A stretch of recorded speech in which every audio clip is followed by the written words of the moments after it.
about that now. Texas Republican Will Hurd is a member of the House Intel Committee. Great to have him from Texas along board today. Thank you for joining us.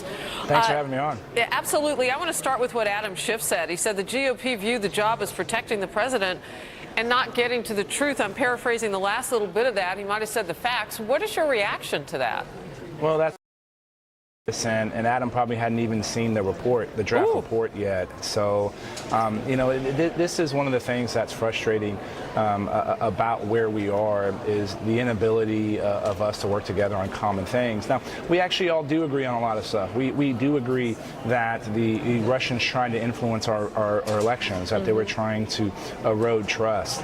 And if there was some evidence of collusion, there were so many leaks throughout this process. The press, the American people have seen a lot of this information, and I don't think there was anything that was ever revealed that suggests that type of activity. Congressman Hurd, it seems like the leaks were political, and I wonder how in your environment on the Hill do you bring about accountability for that? Because that really makes everybody look bad. It hurts everybody. It hurts the intelligence communities. I spent almost a decade as an undercover officer in the CIA. I was the guy in the back alleys collecting intelligence on threats to our homeland. The good thing is that the men and women in the CIA and the FBI are hardworking professionals that don't follow any of the drama that's going on here in Washington, D.C. and go out and do their job and keep us safe. So I'm glad we know that continues to happen. But one of our roles of Congress is to provide oversight. That's oversight of the executive branch, and that's oversight of one another as well. And the amount of leaks, it was hard to get things done. Yeah. The fact that we had to talk about a report that is going to be weeks away from potentially being declassified so people can talk about it is not the way this process should work.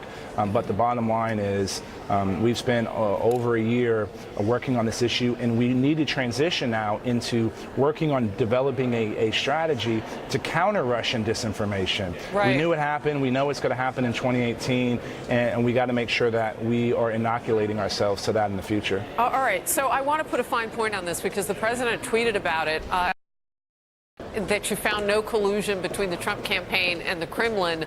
And we can talk about Russian meddling and how you thwart that in a moment. But when you look at all of this, was the premise of this wrong then from the beginning, that there was some push for the Kremlin for this president? He said all along no. So have you proven him right on this? Well, what we have looked at and proven is that it wasn't credible intelligence that suggests the Kremlin had a opinion one way or the other. I don't know what Vladimir Putin's opinion was. I could make a case that if Hillary Clinton would have won, that Hillary Clinton foreign policy would have looked a lot like Barack Obama foreign policy. And under Barack Obama foreign policy, the Russians invaded eastern Ukraine, they took over Crimea, they manipulated the grid of Ukraine.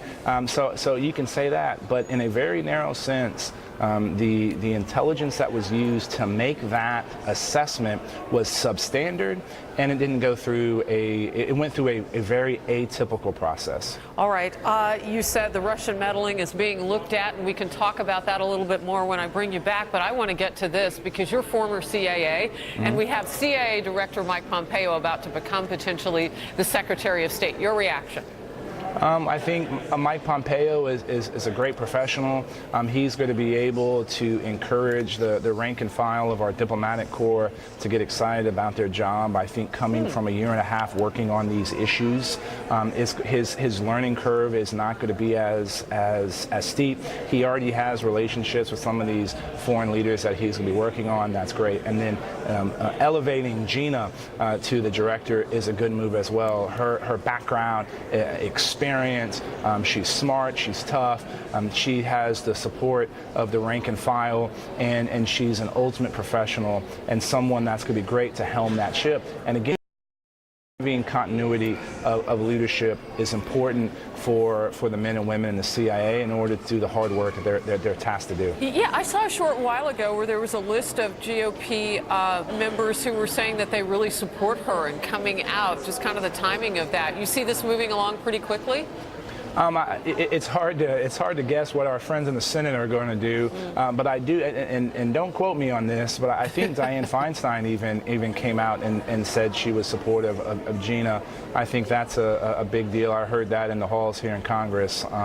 So if that is indeed the case, that would portend that a confirmation process could be done, in a swift way. But I'm sure there's going to be a lot of questions, and Gina's prepared.